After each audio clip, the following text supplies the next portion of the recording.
Commentary Booth is a show for media lovers by media lovers just like you. If you want to support the show, go to pariomagazine.com.au.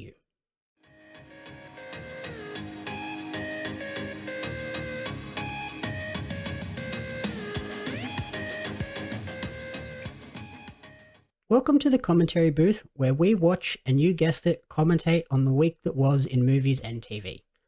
I'm your host and play-by-play commentator, Jamie Apps, and each week I'm joined by a rotating cast of colour commentators to help you find your next viewing treat. This week I'm joined by someone who helps make Australian wrestling run. This person is also a big Marvel fan, just like myself. Welcome to the show, PWA and Newy Pros referee, Hannah. Thank you very much for having me. I am excited to talk about some movies today. Been watching plenty, I guess. The last year has been crazy for movies with lockdown, not much else to do. No, I know, especially with what Marvel have brought out. It was just such a good year last year, and we're into March and I'm ready for Moon Knight. I need that. I've seen people tweet about it who have already seen it and they said it is so good. So I'm ready for that. It looks very good based on the trailer. I think that's next Friday. Yeah, it's soon. Sweet. Cannot wait for that one. That one will be very exciting. Yeah. This week we're going to do a episode where we're heading to the movies, again from the comfort of our own lounges and homes. So we checked out 2 movies, one on Disney Plus and one on Netflix. So let's grab the popcorn and start streaming. Yeah. The first movie we checked out this week was, you chose this one. It was Fresh, the Sebastian Stan Daisy Edgar-Jones movie that's now on Disney Plus. What did you think of this movie on a broad surface level? Okay, so I really liked it, but when I was watching it, I was really confused and just grossed out because it was a really interesting movie and I quite enjoyed the story of it, but it ruined Sebastian Stan for me for about 20 minutes. And then I jumped on TikTok and I was like, yeah, no, I love him again. But I don't think I'll ever eat meatballs the same because that scene just, I could not watch it. Knowing that it was... There's some very disturbing moments. Yeah. But I really liked the story behind Daisy's character, Noah, trying to get out. And she knew that she had that advantage of actually being liked by Steve and played it well. And the betrayal for him was so huge. And I found that so crazy. And his wife as well. His wife confused me. That was a crazy moment at the end when they revealed that she was involved. I was like, well, hang on. She knew all about this? I know.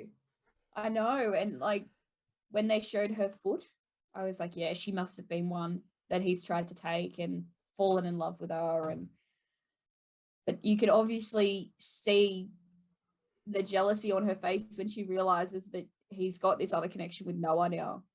Mm-hmm. She doesn't like it. She hates it. And you can so easily see it. And I thought that was really portrayed very well. And the Penny character, that was, I liked that they had her there to talk to Noah, because that way she just wasn't going to go crazy, because Penny brought a bit of comedy into it. There were a little bit of times where I'd laugh at the fact that she was just chilling and trying to kind of keep Noah relaxed. But I'll never understand why he took her ass.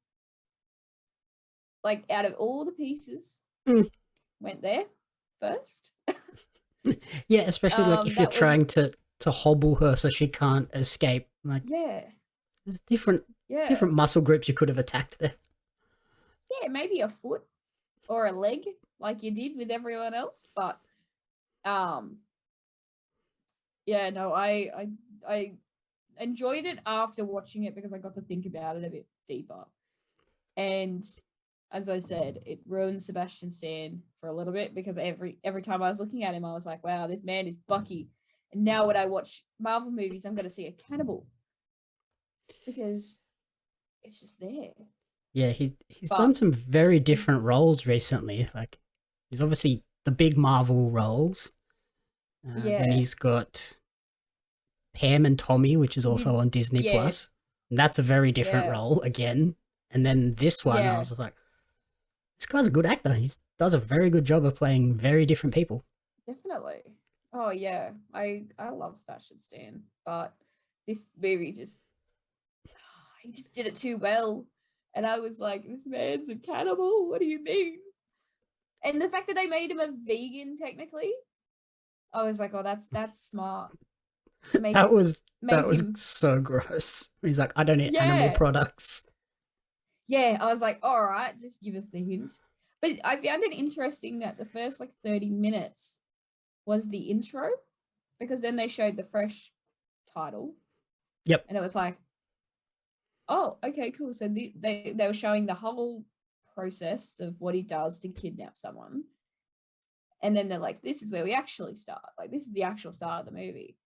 And the fact that it was 30 minutes in deep, and I was like, wow, okay, that's a good start. Like, it's a good way to show what he does. As weird as that sounds, like, but as soon as they were getting up to his place and the cell reception stopped working, it was obvious. I was like, oh yeah, okay, Yep. this is where it starts. Something's going down. Yeah, but in the scene with him dancing, just cutting off the beat, I was like, they're trying to make this look good, but he's cutting a human leg Yeah, he's right now. legitimately insane. Yeah, like I was always thinking in that movie how he must process some things to be able to do it. Like, how do you just go ahead and cut someone's leg off without any remorse? Like, you had to be a psychopath to be able to do that. Yep.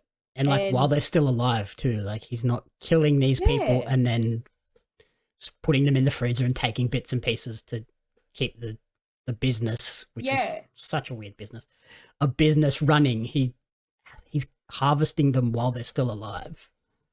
yeah, and just he'll cut the leg off and sew them up so they're still alive. Like, I found that crazy, and they would be awake during the procedure as well, Mhm. most of the time anyway.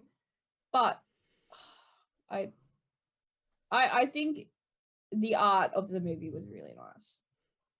The story, again, really weird, but it was portrayed so well, like music and the shots and everything was just the story was there and you knew what was happening and you knew when things were happening because of the music and the friend getting kidnapped too. That was I found that I don't want to say obvious, but as soon as she got to that house, I was like, something's gonna happen. Yeah, this isn't going to end well And for this girl. yeah, but thank God she turned on that location, even though her friend was no help whatsoever, and left as soon as he heard a gunshot, which didn't like that, but it is Yeah, what it good is, you friend. know. Like he's like, Can't I'm out. blame him. Yeah, can't blame him, I guess. But I found Fresh really good. Yeah, it exceeded all of my expectations. Like I saw the trailer and was like, okay, this could be very cool.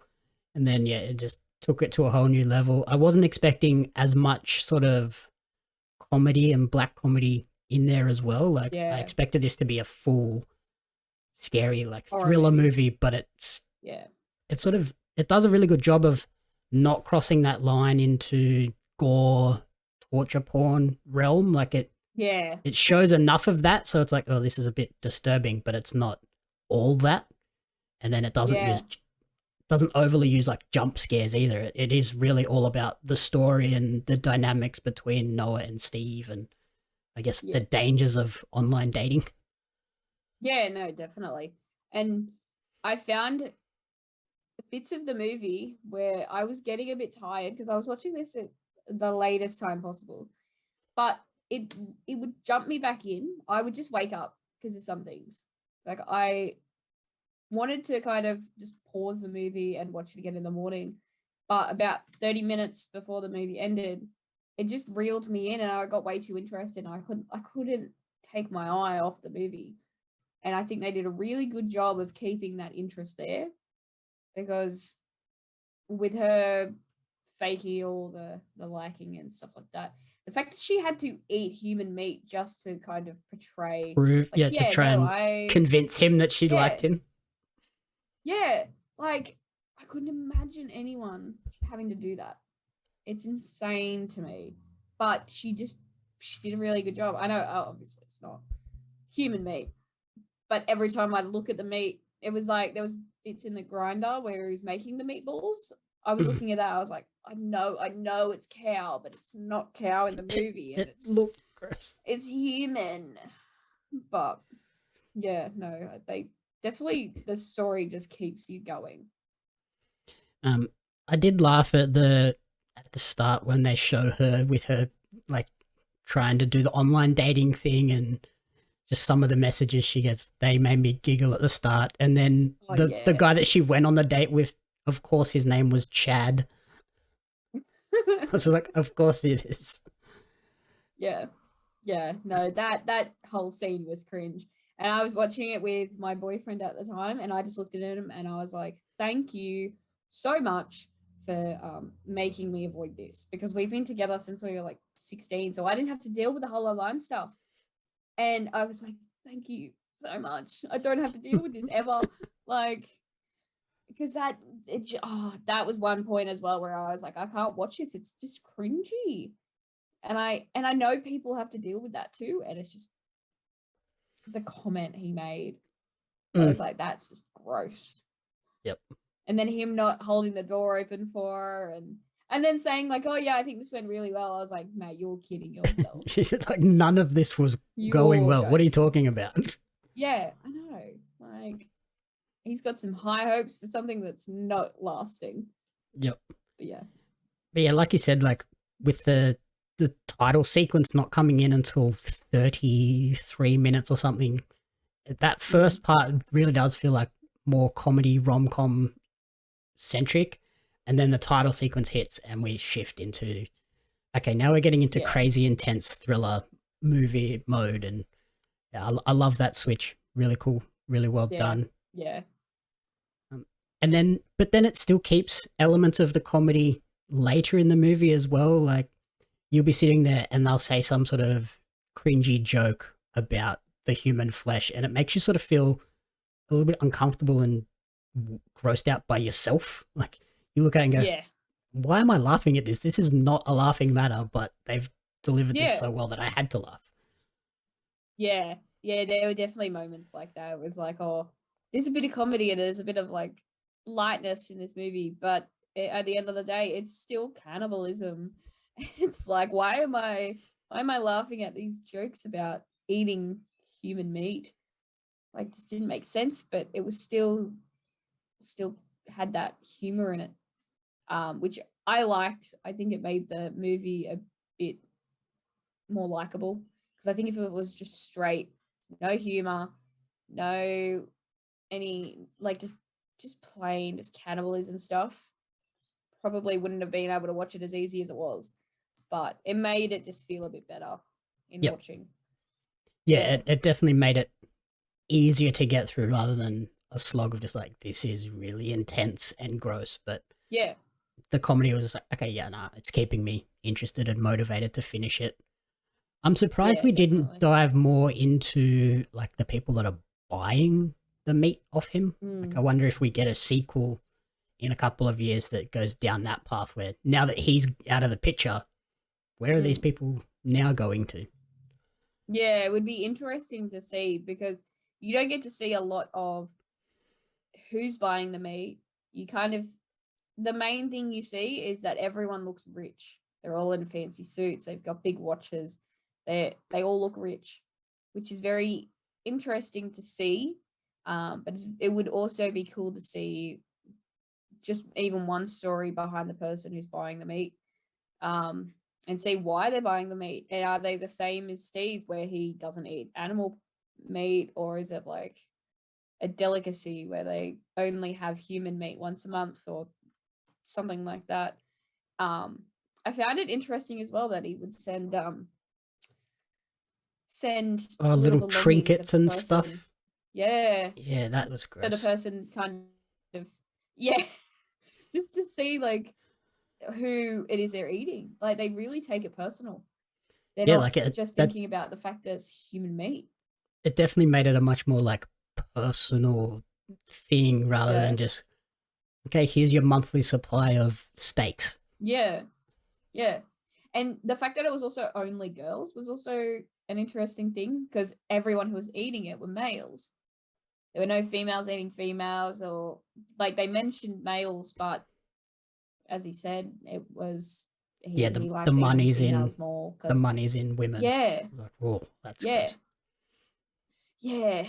But no, it would be interesting to see a side of a buyer, especially now that Steve and his wife aren't in the picture, and they might not have someone else to buy from, or someone might need to be the next person, the next Steve. Yep. Yeah, like there's so many Mm. options. And I also found out that this is the first movie released under the Walt Disney branding that's R18 plus. Really, I I did was not like, oh know wow. that. Yeah, I mean, it makes sense. Disney's very family friendly and stuff, but I thought there may have been more R-rated movies. Yeah, I think there's like now that they sort of have Marvel under their banner and they bought a heap of those Fox, they bought Fox, so they have all those properties as well. I think Yeah, like they might be slowly shifting to, okay, we need to diversify and we can't just put out G and PG movies, so we need to have, yeah, we can put out Deadpool, we can put out Wolverine that are R-rated and people will still come and watch these movies just because of the characters and stories behind them. yeah, So yeah, this, yeah. like I said, this one totally exceeded all my expectations, so I really enjoyed it. Yeah, me too. And now a quick word from our sponsors. First up is Decorate and Dance. For them, life is a party.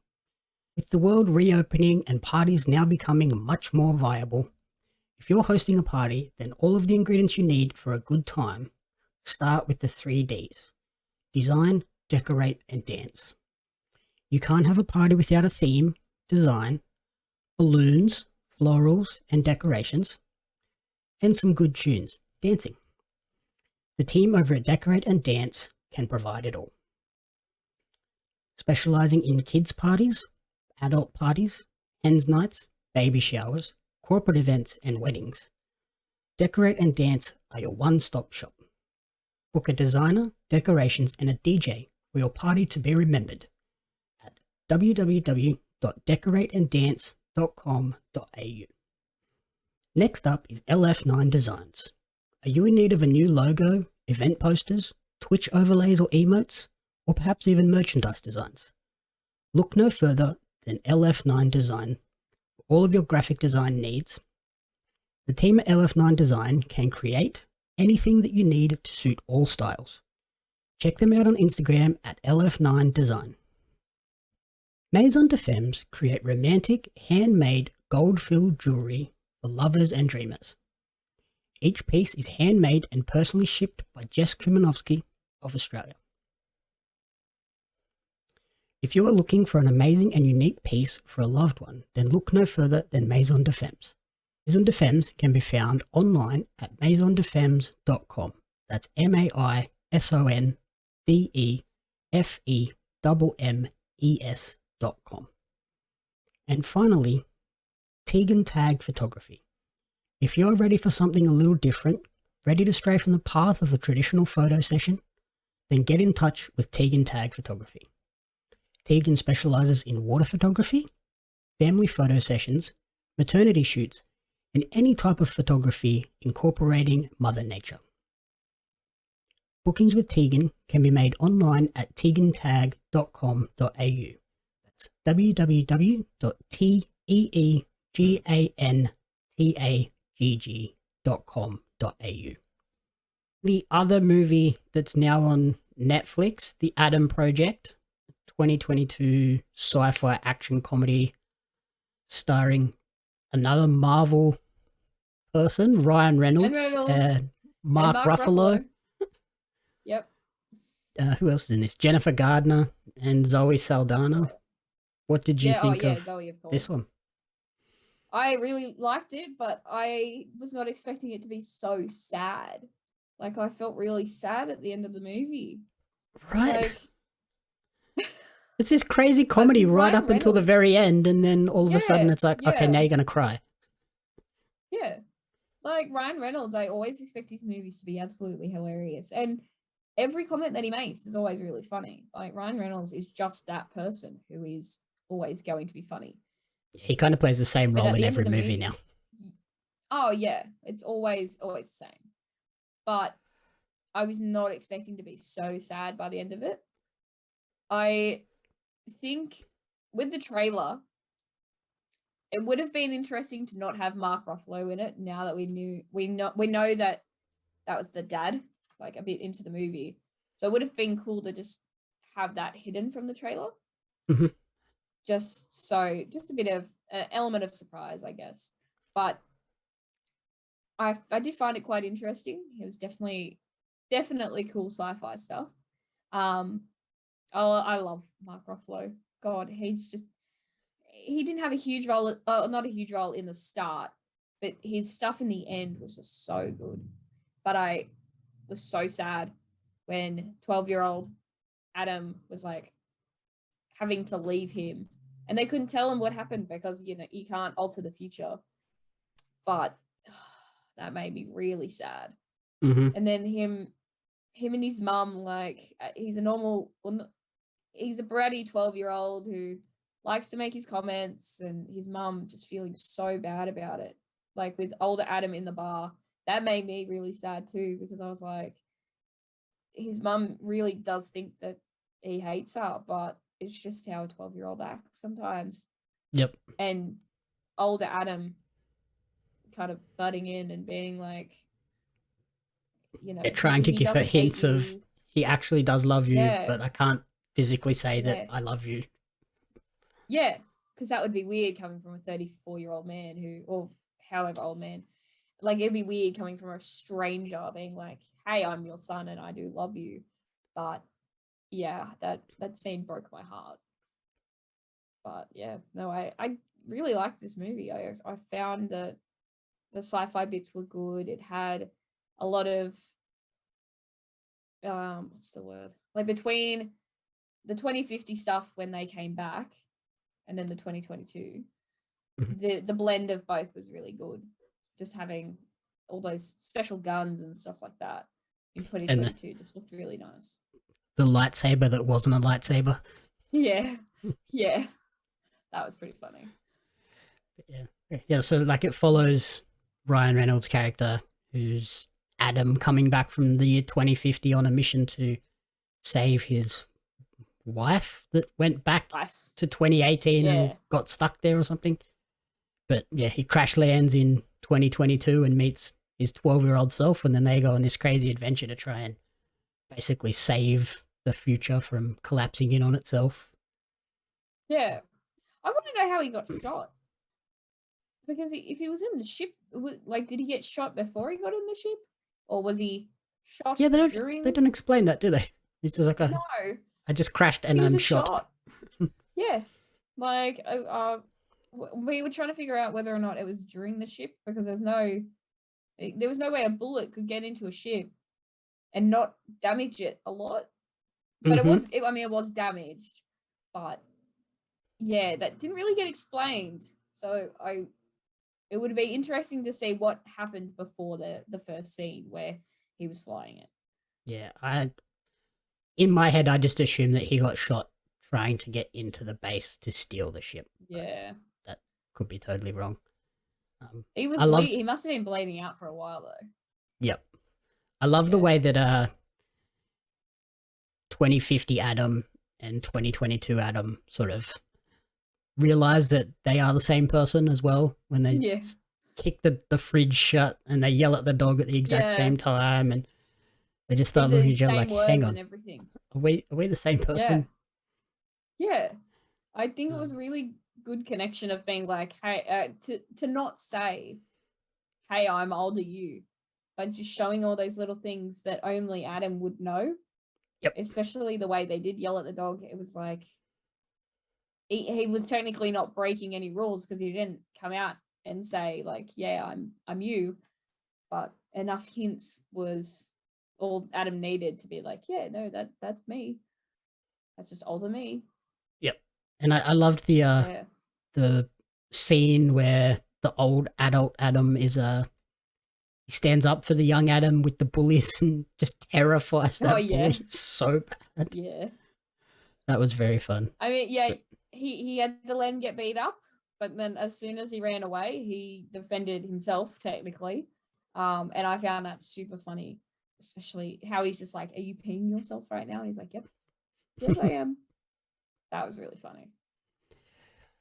and yeah, like I said, I think it's it's weird since like Ryan Reynolds did Deadpool, he's just kind of been cast in that exact same role ever since. Like Free Guy is basically the same role.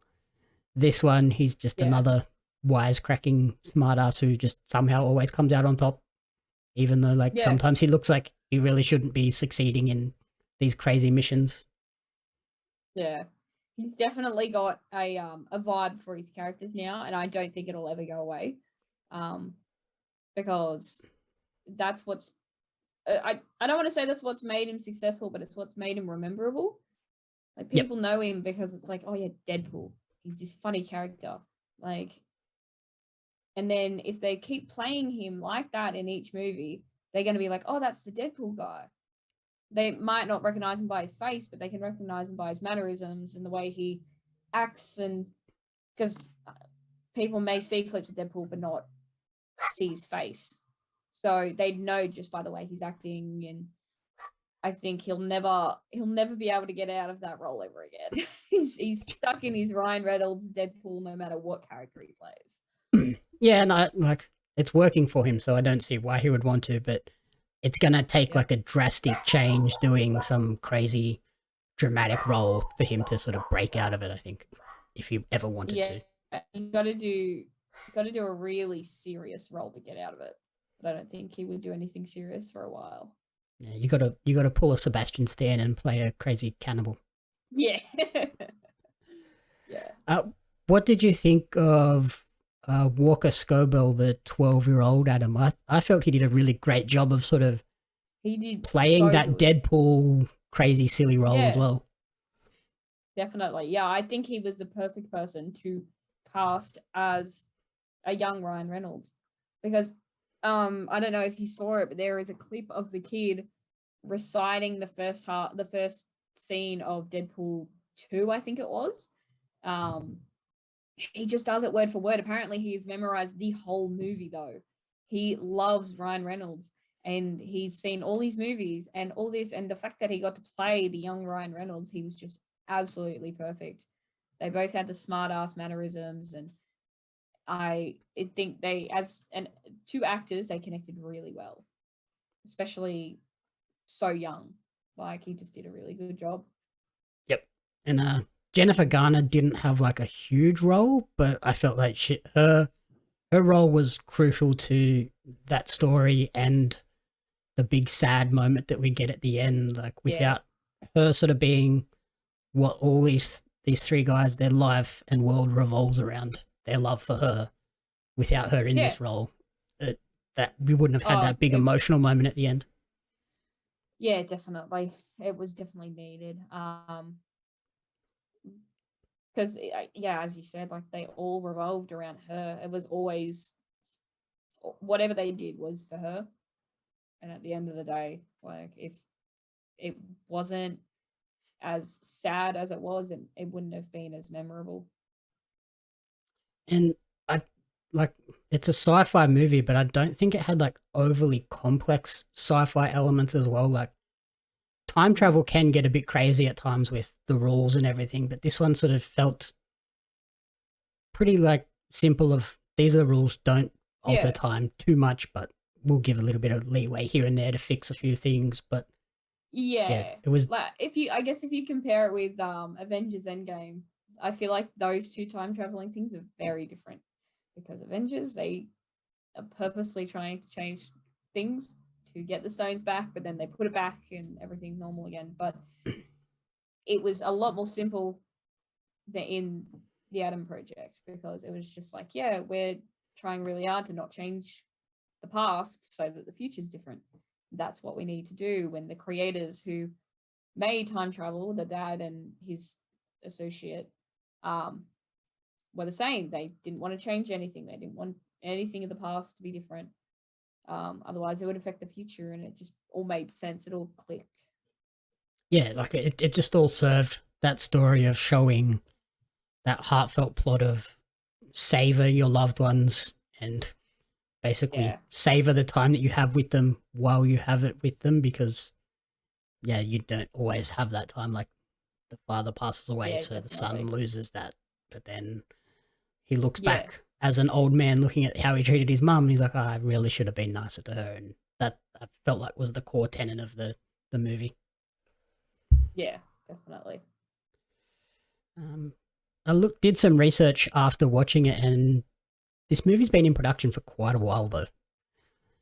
They Sorry. initially started working on it in 2012 with Tom Cruise slated to play Adam, but then it sort of fell into production hell, and eventually Netflix picked it up and just reset everything and went with Ryan Reynolds, which I think was probably a better choice. It would Much have been a better choice. very, Yeah, very serious movie if Tom Cruise was in that role, I think. Tom Cruise. Yeah, 2012. That's so long ago, though. Like, it doesn't sound. Anytime I think about 2012, like 2014, that stuff, it feels like it wasn't that long ago. It feels like last year. But the fact that it was 10 years ago Yeah, is just insane. And the fact that it's taken 10 years for them to get this movie out, they must have had a lot of thought into the story about it. yep. Um, Yeah. and then I noticed an Easter egg as well at the end of the movie when they're throwing the ball backwards and forwards on the like Yeah. barrel bucket Suitcase thing or next to it. There's two yeah. stickers. Did you see what the two stickers were? Deadpool and Hulk. I was like, that's a cool Yeah. little Easter egg without sort of being Yeah. in your face When I about, was hey, these two watching it, guys are in Marvel. yeah. Yeah. I mean, if you didn't know before, they're giving you a hint. But I saw it and it felt like it went off really quick. And I was like, wait, did I just see Deadpool? Like, I swore that I saw the Deadpool logo. So I had to check Twitter. I Googled the Adam Project, and I didn't realize the Hulk one was there until I checked Twitter. I found that so funny. It's a little Easter egg for the Marvel fans. And I thought that was really cool. Yeah. And It would like, be really interesting to see if we can get that the actor, the one who played young Adam in a Marvel movie, even portraying as young Deadpool, if it's needed. It would be really good to have him in a Marvel movie, I reckon. that'd be a really cool, like random crossover that not a lot of people would pick up on Yeah, the Easter egg, but the ones that do be like, hey, they were all in a movie together 4 years ago. yeah, yeah, I like stuff like that where it sort of it puts it in the universe without putting it in the universe, but yeah, cool little yeah, crossovers. yeah. It's nice just to see the Marvel movies kind of be acknowledged only in a small way. Just to be like, oh, okay, so this is technically part of the Deadpool universe. Does that mean like Adam and Deadpool might meet up one day? Like you never know what could really happen, Especially especially now with that how Marvel multiverses is are coming now. in. Yep. Yeah, you never know what can happen these days. I'm very excited for Doctor Strange, so that'll, I think, answer a few questions. Yep. Yeah, this one kind of felt like a Marvel movie without being a Marvel movie, which was cool. Like I really did enjoy this movie. Yeah, Although it did yeah, it was a good feel like it went ride. on just a tad too long though. Yeah, some things could have been cut out, but I think at the end of the day, like everything was kind of needed, and it was a good story, and especially having the dad be the person who created everything, I liked that a little bit as well, and they got to see him again, and that was a really nice touch to the story. Yep. Okay, so yeah, that's everything for this week. Um, what would be your top recommendation out of these two movies? I'm gonna say The Adam Project just because I really like Fresh, but I don't know if it's everyone's cup of tea. I think The Adam Project is more for everyone. But I'll say The Adam Project out of the two. Okay. Yep. For me, it would be Fresh just because, it exceeded all my expectations and was something that, totally different. I don't think a lot of people would go in expecting it to take the twists and turns that it does, but it does it in a way that isn't off-putting for a lot of people as well. Yeah. Alrighty. Thank you everyone for listening to the commentary booth. If you enjoyed the show, please remember to rate, review, and subscribe. You can follow me on social media at JamieAppsMedia and at Pario Magazine. And you can follow Hannah on Twitter at Referee Hannah. Also on Instagram at the same handle. She's all over it. Everything's the same. I'm easy. Referee Hannah and everything. Wonderful. Thank you so much for taking the time to chat with us today, and good luck with everything. And we'll catch you down the road at PWA and Newy Pro. Perfect. Thank you so much for having me. The Commentary Booth is a fan-funded production of Jamie Apps Media. You can support the podcast alongside our magazine, Pario Magazine, on Patreon at patreon.com/JamieAppsMedia. The following people supported at the community support group level or higher, and you cannot fathom how incredibly appreciative we are for their support. Brian and June Hart, Blake Robinson, Rena Renee, Courtney Paulson, Darren Hatcliffe, Jackson Carr, and Tracy Apps.